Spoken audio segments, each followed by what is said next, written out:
How to fix Bendigo app not working.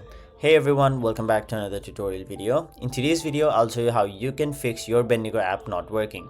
So to do that, first of all, make sure you have a stable Wi-Fi or data connection on your mobile device. Now, as Bendigo Bank app is an application that requires a stable internet connection, you'll have to be either connected to data or Wi-Fi in order for the app to work. Now, once you've made sure you have a stable internet connection, make sure your app is updated to the latest version, as sometimes if your app is not updated to the latest version, some of the new features and fixes will not work, causing your app to not work entirely.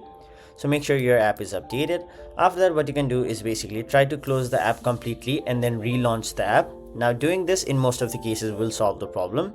But if you're on your Android device, you can also try to clear the cache memory of your app. Now, once you've done that, try to open the app. If it still doesn't work, simply try restarting your phone. And once you've done that, try restarting your app. If it still doesn't work, you can basically contact the customer support and talk to them. If, let's say, the app server are down, you can simply know that information and also talk to them, and they will be able to fix your problem further. So that was it for this video. Thank you so much for watching.